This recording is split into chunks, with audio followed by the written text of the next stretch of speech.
Tadi kita sudah mendengar pengantar ya apa dan mengapa itu AI, dan kita juga sudah melihat bagaimana manfaat AI yang bisa dipakai untuk pelayanan kita. Banyak sekali tadi manfaat yang dibagikan, dan sedikit tadi pengenalan fokus.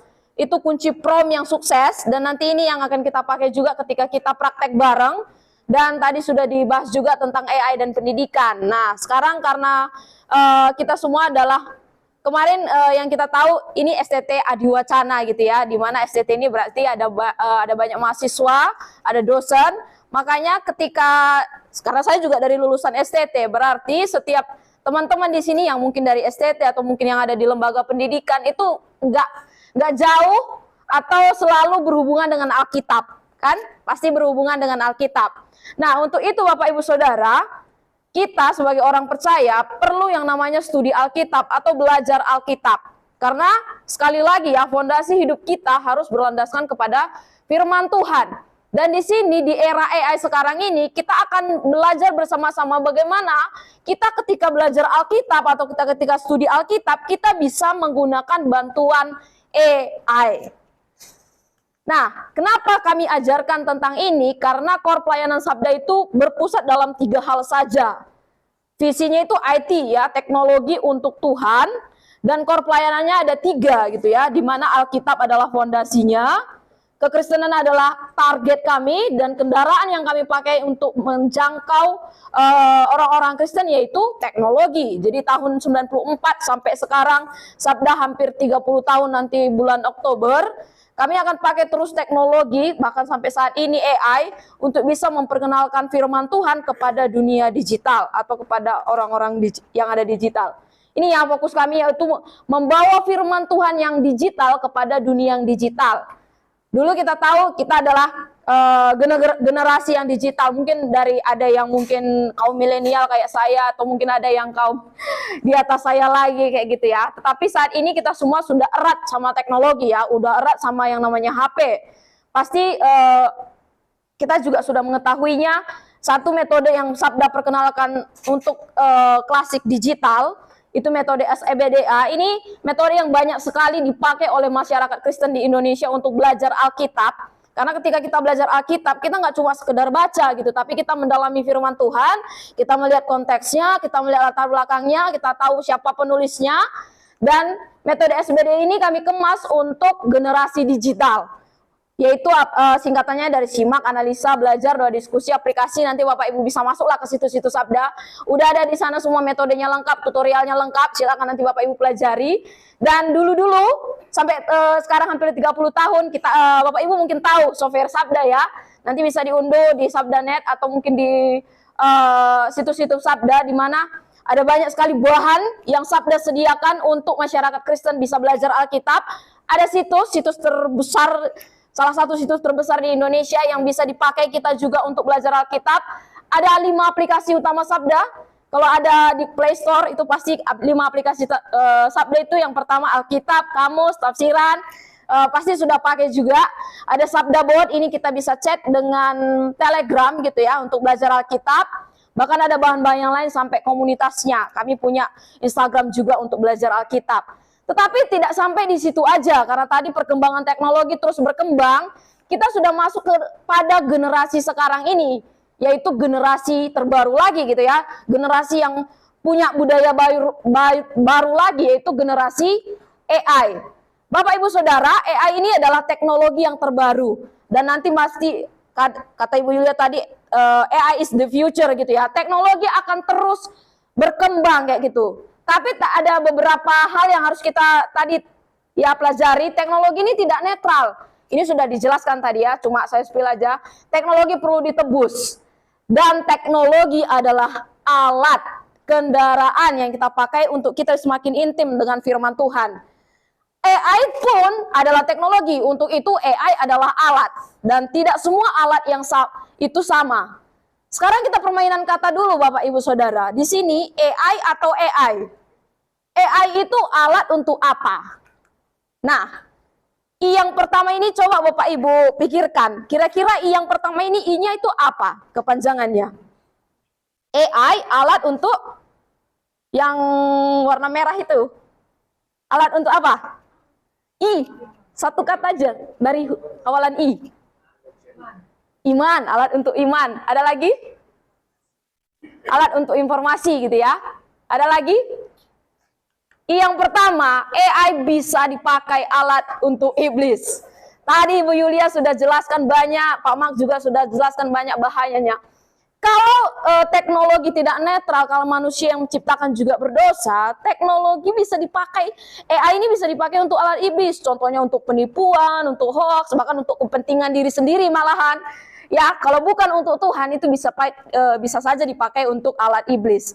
Tetapi sebaliknya AI untuk alat iblis atau AI untuk yang kedua apa? Alat Injil. Nah, ini pilihannya ada di tangan kita semua. Apakah kita akan menggunakan alat yang Tuhan kasih ini sebagai alat Injil atau dipakai untuk alat iblis atau untuk kepentingan diri sendiri? AI kita harus gunakan untuk sebagai alat Injil. Untuk itulah, karena sabda itu berhubungan dengan firman Tuhan, supaya orang juga diperkaya dengan firman Tuhan, kita akan memakai AI ini untuk kita bisa diperlengkapi, untuk kita bisa pendalaman Alkitab dengan bantuan AI. Ini AI bisa kita pakai, kami sebut 3 peran ya di sini Bapak Ibu. Asisten, mungkin Bapak Ibu yang punya pembantu dalam rumah tangga atau punya teman kadang juga bisa sebagai asisten. Kita bisa bercakap-cakap dengan teman kita ini, atau sebagai teman PA. Kami di Sabda sejak tahun lalu udah pakai AI untuk belajar Alkitab. Kami tidak anti karena kami tahu ini teknologi yang Tuhan sediakan dan kami pakai sebagai teman PA kami. Bukan hanya dengan AI ya, tapi dengan manusia juga bersama-sama dengan AI. Dan sebagai alat bantu untuk kita memahami firman Tuhan.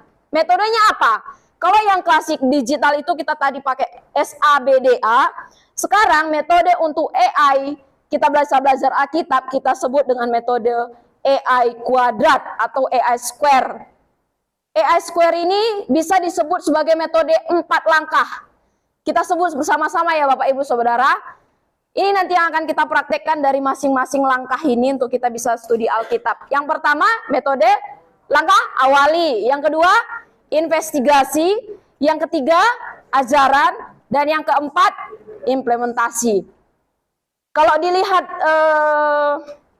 logonya di situ, itu ada AI 4 langkah artinya ya. AI yang pertama ini membicarakan tentang informasi yang kita gali dari seputar teks Alkitab yang kita pelajari. AI yang kedua ini lebih ke sifatnya personal. Pelajaran apa atau apa yang bisa saya tangkap dari Alkitab yang saya pelajari. Dan di sini ada gambar cross itu mengarah kepada salib.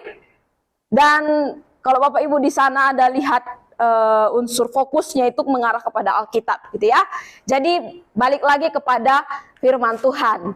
Nah, metode AI square atau 4 langkah ini untuk belajar PA dengan AI itu awali sama juga artinya dengan mengamati seputar teks Alkitab. Yang kedua investigasi, ini seperti melakukan studi induktif ya. Mungkin Bapak Ibu yang sering belajar Alkitab sering juga memakai studi induktif metode ini. Yang ketiga itu ajaran, pelajaran pribadi yang didapatkan dan implementasinya.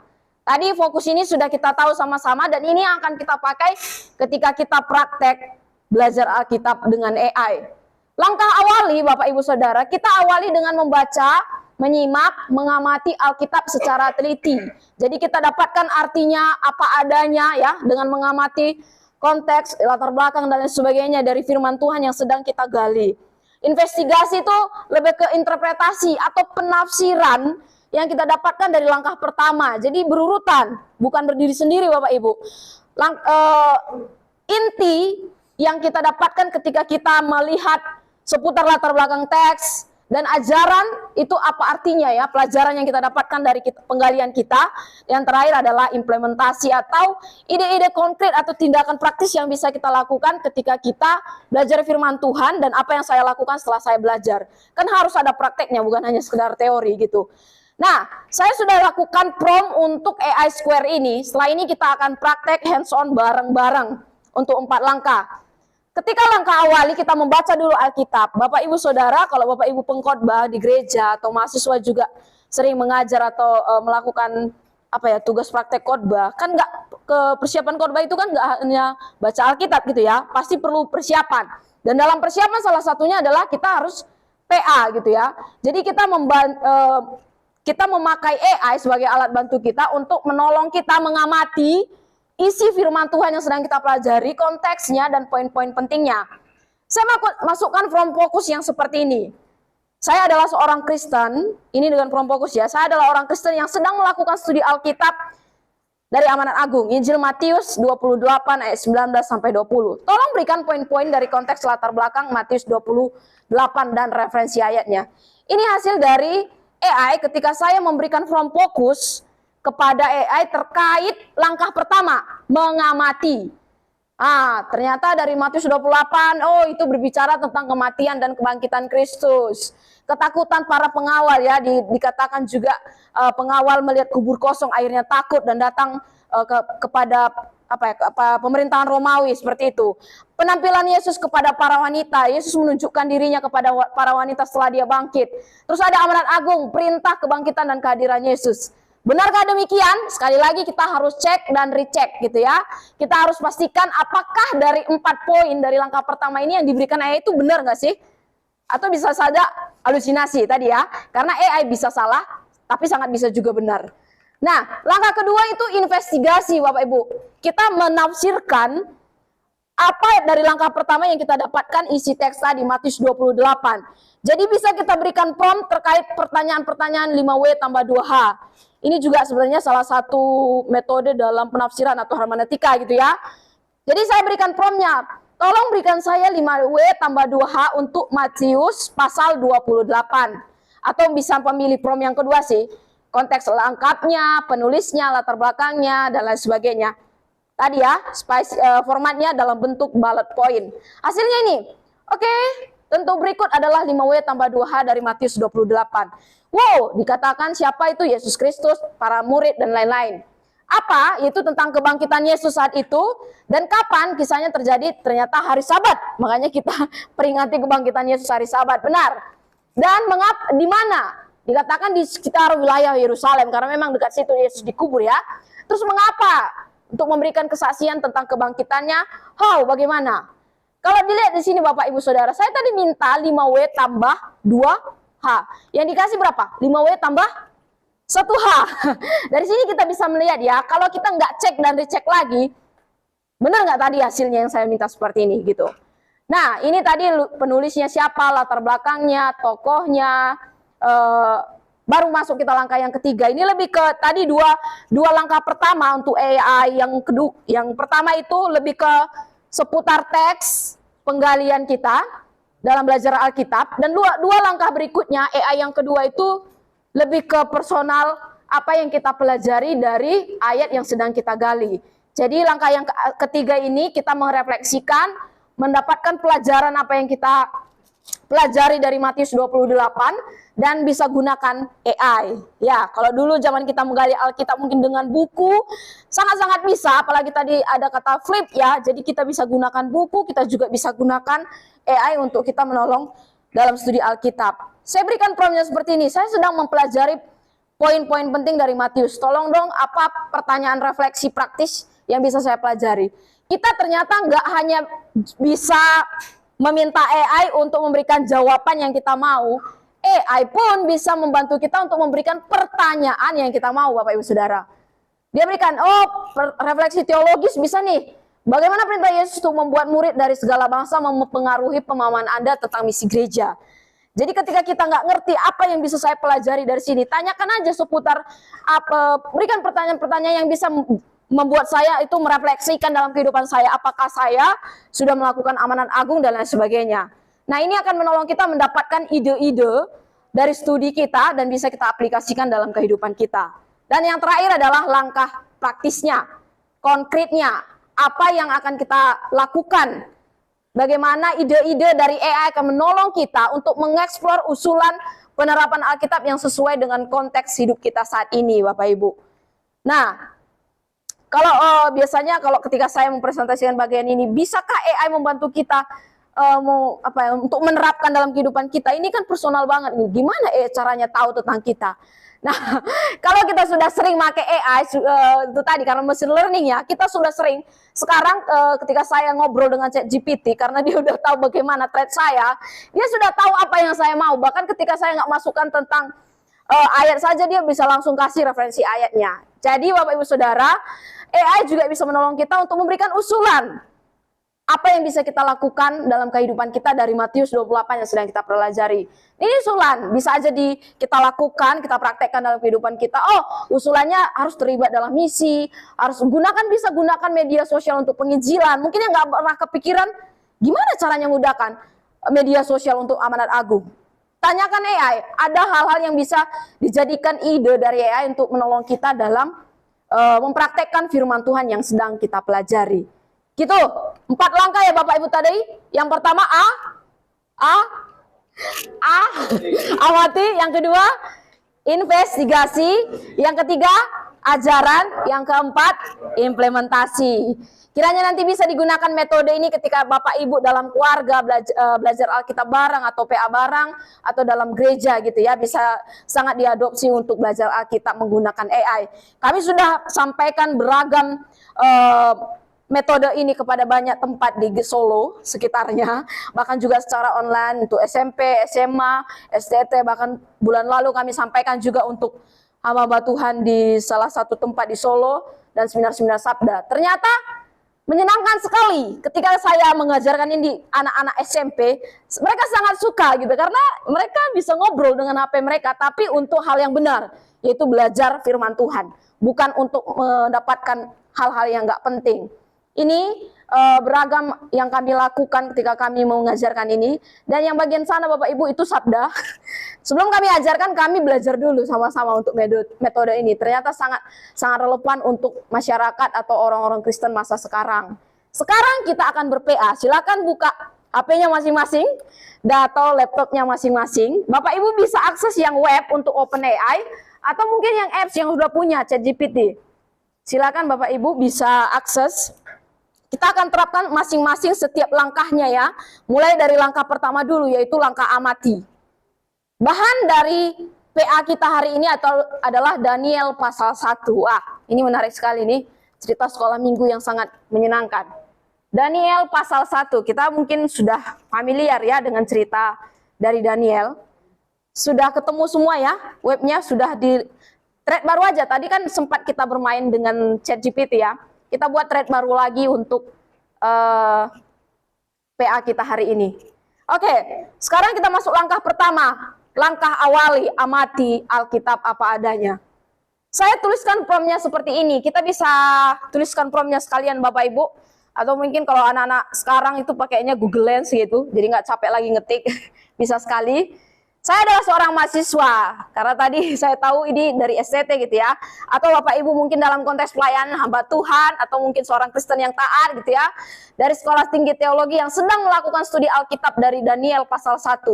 Tolong berikan poin-poin ayat ini dan konteks latar belakang Daniel 1 beserta dengan referensi ayatnya. Silakan bisa diketikkan promnya, atau langsung pakai Google Lens aja biar lebih cepat. Iya, voice juga bisa. Kita akan lihat apa hasil yang didapatkan dari langkah pertama ini ketika kita mempelajari Daniel pasal yang pertama. Apakah hasilnya sesuai dengan Alkitab? Apakah hasilnya juga kayaknya ada yang kurang tepat? Nah, kita bisa lihat ketika Bapak Ibu ketikkan promnya, disesuaikan ya Bapak Ibu dengan konteks pelayanannya ya. Kalau memang sudah orang tua, tulis orang tua Kristen. Kalau masih mahasiswa, silakan ditulis mahasiswa. Ada yang mau menyampaikan pendapatnya dari hasil AI? Mungkin angkat tangan, silakan dibacakan hasilnya kalau sudah dapat. Kalau ada kesulitan juga boleh. Iya, kalau ada kesulitan ada teman-teman juga yang menolong ya. Ini kita mulai generate text dulu ya. Nanti setelah saya akan sedikit generate media bagian Daniel ya. Akan ditampilkan bagian medianya, di mana AI juga bisa menolong kita. Ada Bapak Ibu yang sudah dapat hasilnya? Mungkin angkat tangan.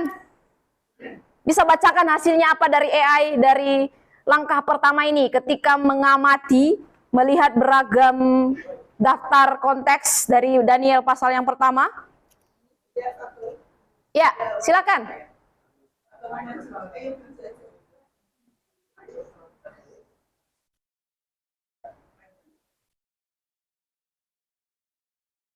Ya, gimana hasilnya? Oh, dari saya di sini latar belakangnya Daniel adalah salah satu dari 12 anak laki dari kaum bangsawan Yehuda yang dibawa ke Babel oleh Raja Nebukadnezar setelah penaklukannya terhadap Yerusalem. Dan poin kedua, Nebukadnezar memerintahkan agar para anak laki-laki ini diberi makanan dan anggur dari meja raja. Namun Daniel bersama 3 temannya menolak makanan tersebut karena bertentangan dengan hukum agama mereka. Kemudian Poin-poinnya aja. Oh, poin-poinnya aja. poin kedua, penolakan Daniel dan teman-temannya. Ya, cuma 2 poin. Ada 3. Ya, satu lagi. Yang ketiga, pengujian kesetiaan. Puji. Kemudian yang keempat, berkat kepatuhan. Ya, itu aja. Ada penjabarannya. Ada penjabarannya ya, lengkap ya. Oke, ketika kamu tadi baca itu, benar nggak dengan fakta Alkitab seperti itu? Selalu benar ya. Nanti bisa ditambahkan lagi promnya. Mungkin mencari apa bahasa asli dari kata Daniel gitu ya. Itu juga bisa ditampilkan. Bapak Ibu, kira-kira jawaban 4 poin dari teman kita tadi itu sama nggak dengan jawaban Bapak Ibu yang lain? Beda. Kenapa beda? Kok bisa beda? Berarti salah ini. Tapi bedanya itu salah atau sama aja sebenarnya maknanya?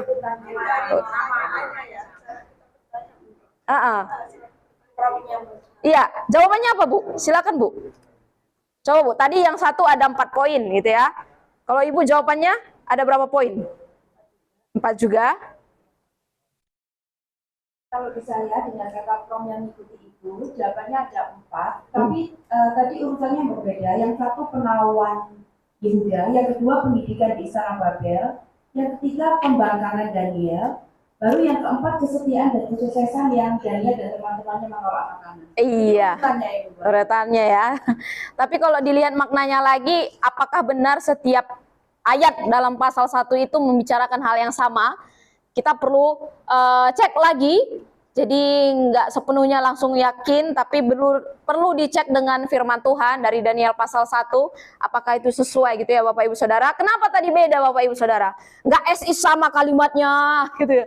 Kenapa beda? Karena sebenarnya sama ya, ketika saya ngomong mungkin dengan ibu yang A, ketika saya ngomong dengan ibu yang B, kan nggak SI kalimat saya sama, tapi maknanya yang saya sampaikan sama gitu ya. Itu ya Bapak Ibu. Nah, sekarang kita mengamati dari Daniel pasal yang pertama. Sekarang kita coba investigasi. Ini lebih dalam lagi, lebih luas lagi ya.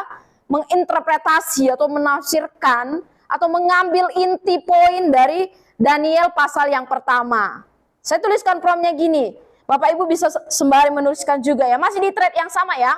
Tolong berikan saya penjelasan 5W tambah 2H untuk Daniel yang berhubungan dengan konteks latar belakangnya, atau mungkin dengan sosiopolitik saat itu, dengan latar belakang budaya saat itu. Silakan bisa ditambahkan bumbu-bumbunya gitu ya. Udah dapat hasilnya?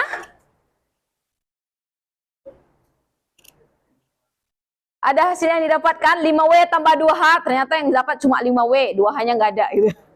Ada yang begitu nggak hasilnya?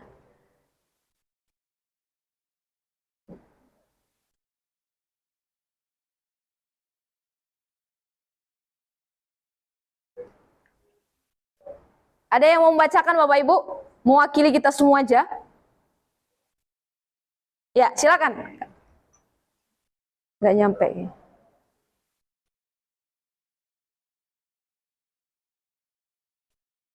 Halo, ini hasil yang saya dapat dari 5W2H. Di sini ada semua 5W2H. Yang pertama Bu, Nebukadnezar, Yoyakim, Daniel, dan lainnya Misael, Azaria. Kemudian God, penawanan Yerusalem, pelatihan dan pendidikan, ketetapan Daniel. Kemudian Ben, tahun ketiga pemerintahan Yoyakim, masa pelatihan 3 tahun dan setelah masa 3 tahun. Kemudian Wer, Yerusalem dan Babel. Lalu kemudian Y, mengapa mereka dibawa ke Babel, mengapa Daniel menolak makanan raja, how bagaimana mereka dipilih, bagaimana mereka sukses, dan how much atau how many, berapa lama masa pelatihan, dan berapa orang yang terlibat dalam ujian 10 hari. Jadi dapat semua hasilnya ya. Dan itu sesuai dengan fakta-fakta Alkitab ya? Sesuai. Ada jawaban yang berbeda Bapak Ibu? Cari 5W tambah 2H tapi dapat hasilnya cuma 2H gitu ya. 5W-nya nggak ada. Gimana, ada yang berbeda jawabannya? Pada umumnya sama ya?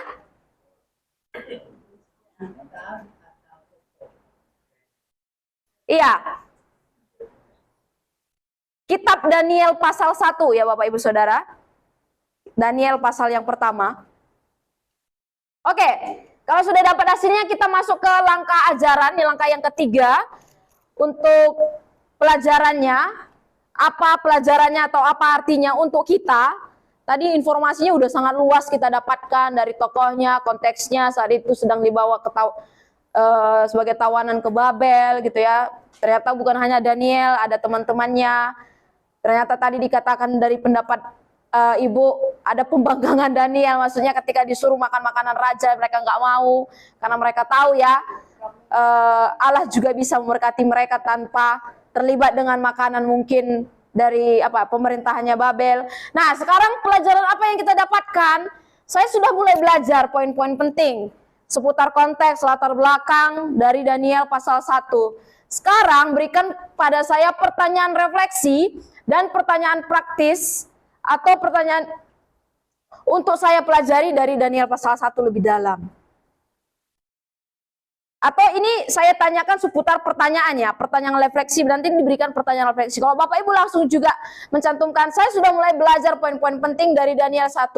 Tolong berikan kepada saya usulan pelajaran, atau bisa dibatasi 3 usulan pelajaran yang dapat saya pelajari dalam hidup saya. Bisa juga seperti itu promptnya. Gimana hasilnya Bapak Ibu?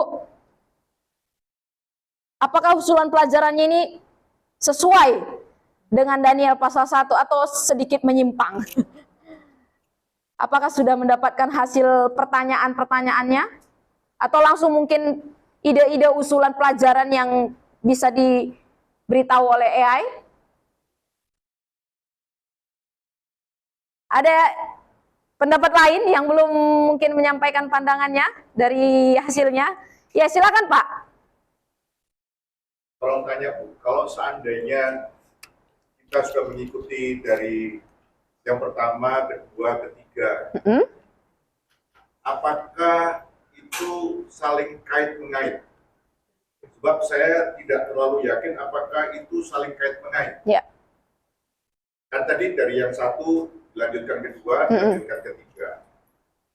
Seringkali saya menjumpai bahwa dalam langkah-langkah itu tidak ada Kaitannya.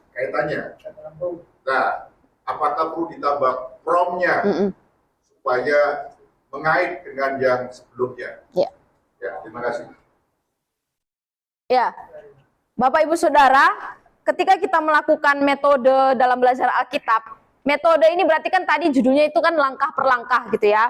Jadi ketika kita menerapkan langkah-langkah ini, harusnya langkah-langkah ini saling berkaitan gitu. Makanya langkah yang pertama itu 2 untuk teori, yang semua cakupannya seputar teks Alkitab. 2 langkah berikutnya itu lebih ke praktek hidup yang bisa kita pelajari dari teori yang sudah kita dapatkan. Makanya di sini saya tuliskan promnya. Saya sudah mulai belajar poin-poin penting. Atau mungkin lebih spesifik Bapak Ibu bisa tambahkan. Tadi saya sudah belajar dari langkah pertama yaitu amati, langkah kedua yaitu langkah kedua investigasi. Sekarang saya akan belajar dari langkah pertama, kedua, apa yang bisa saya dapatkan sebagai pelajaran utama dalam kehidupan saya gitu. Jadi bisa variasikan promnya yang tetap detail dan spesifik, dan tadi ya pakai prom, kunci prom itu ya fokus untuk bisa mendapatkan pelajaran yang diinginkan melalui Daniel pasal 1. Gitu Bapak Ibu Saudara. Gitu Pak. Jadi sekali lagi, nggak sekali prom jadi yang kita inginkan. Perlu terus mencoba dan mencoba. Waktu pertama kali saya pakai ChatGPT atau AI atau Perplexity ini, satu prom itu nggak langsung dapat hasilnya. Saya harus coba berkali-kali untuk mendapatkan apa yang saya mau. Dan itu nggak menyimpang dari kebenaran firman Tuhan. Gitu Bapak Ibu Saudara. Yang terakhir adalah implementasi. Nah, sekarang penerapan praktis. Tadi saya katakan ya, yang mengetahui diri kita kan kita dan Tuhan. Dan ketika kita belajar Alkitab, Tuhan akan nyatakan apa yang akan saya lakukan dari Daniel 1 ini. Tapi di sini AI juga punya andil untuk bisa mengusulkan ide-ide. Tapi bukan menjadi patokan 100%. Oh, AI bilang gini, saya harus jalankan ini. Enggak. Sekali lagi ya, dalam hikmat Tuhan, tuntunan Roh Kudus, menolong kita untuk mempraktekkan apa yang bisa kita pelajari dari Daniel pasal 1. Saya tuliskan promnya berdasarkan pelajaran Daniel 1. Tolong berikan 3 usulan implementasi atau aplikasi atau penerapan praktis untuk kehidupan sehari-hari saya sebagai seorang pendeta. Bisa masukkan siapa profesi Bapak Ibu, atau seorang jemaat, atau seorang mahasiswa teologi dalam era AI ini, gitu ya, sesuai dengan zamannya saat ini. Ya, gimana Bapak Ibu? Apakah ada usulan praktis yang diberitahu oleh AI?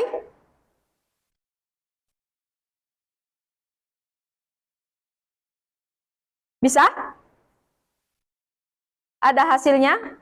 Ada yang mungkin mau berpendapat lagi? Saya Bu, Ya. merasa cukup keras. Kok tidak perlu?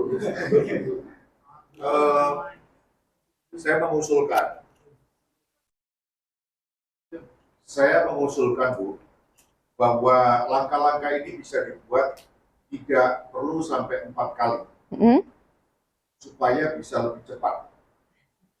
Cukup 1 kali dengan prompt yang lebih jelas. Jadi semua prompt ditulis dalam 1 lembar atau 1 input masukan. Sehingga ketika itu keluar, maka seluruh 1, 2, 3, 4 itu tidak perlu ini dulu, maka semuanya sudah langsung jadi. Sebab itu sama dengan penulisan jurnal artikel jurnal yang Scopus dan lain sebagainya, itu bisa melakukan itu dengan 1 kali prompt untuk seluruhnya. Ini cuma sekedar usul supaya mungkin bisa lebih efektif, tapi kalau untuk mungkin pemula bisa pelan-pelan satu-satu, tapi sekedar usul. Terima kasih. Oke Pak, iya. Nanti bagian itu akan disampaikan oleh teman saya yang terakhir ya Bapak Ibu. Tapi sekali lagi, ketika kita belajar Alkitab, kita butuh metode, dan metode itu memang harus tahap per tahap ya, nggak sekali jadi, kita perlu belajar. Nah, Bapak Ibu Saudara, ketika kita belajar Alkitab, tadi dari perikop Daniel 1, ternyata bisa kita pakai untuk banyak hal ya. Itu artinya kita bisa memultiplikasi dari perikop yang kita pelajari untuk mengolah bahan lainnya. Apa aja yang bisa kita lakukan? Silakan Bapak Ibu bisa berkreasi. Tadi udah belajar banyak dari firman Tuhan Daniel pasal 1. Dan pasti itu penting bagi kehidupan kita gitu ya. Karena kita orang Kristen yang memang harus bertumbuh. Nggak boleh stagnan di situ-situ aja. Bapak Ibu bisa mengusulkan pokok doa. Bisa menuliskan renungan harian. Atau mungkin membuat konten Reels untuk Instagram. Bahkan mengusulkan slide-slide PPT untuk persiapan khotbah. Atau mengusulkan infografis. Kami sudah lakukan banyak dari multiplikasi bahan yang ada digunakan untuk memberkati orang Kristen melalui bantuan AI. Lebih dari 25 bentuk Bapak Ibu. Silakan nanti berkreasi karena waktunya nggak sempat nih satu-satu kita coba ya promnya. Tapi ada bisa banyak yang dilakukan ketika kita bisa memakai hasil PA kita dari 1 perikop, misalnya Daniel 1, untuk membuat bentuk-bentuk lainnya. Dari transkrip artikel video sampai bahan khotbah untuk remaja atau anak atau dewasa. Nah, ini perlu mencoba, sekali lagi ya, perlu mencoba. Dan sekali lagi kita perlu gunakan metode ini, kalau kami perkenalkan sebagai EA square atau EA kuadrat sebagai alat Injil. Ini kami sudah sampaikan Bapak Ibu, sudah pernah, jadi silakan Bapak Ibu nanti kunjungi situs kami di EA.Sabda. Ada kegiatan Sabda lainnya juga dalam waktu dekat ini, silakan Bapak Ibu ikuti, bergabung, bisa mendaftarkan diri ke nomor admin Sabda. Ada juga kegiatan rutin kita setiap Jumat untuk tanya jawab seputar AI. Kalau Bapak Ibu nanti kurang jelas tentang AI ini, datang aja. Apapun pertanyaannya bisa kita jawab dalam kegiatan Office Hour AI ini. Atau Bapak Ibu ingin bergabung di komunitas Sabda WAGAI, silakan Bapak Ibu juga bergabung. Di sana lebih dari 500 peserta dari beragam tempat di Indonesia untuk membicarakan atau mendiskusikan tentang AI bagi pelayanan gereja. Ini WA grupnya. Nah, ada banyak prom bahkan sampai media di sana yang disampaikan, dan ada banyak orang-orang sekali yang diberkati melalui WhatsApp grup ini. Gitu Bapak Ibu. Tapi ada satu lagi. Ini mungkin berkaitan sama pertanyaan Bapak tadi ya. Ada satu alat untuk kita bisa bercakap-cakap dengan firman Tuhan, yaitu Alkitab GPT, produk dari Yayasan Lembaga Sabda.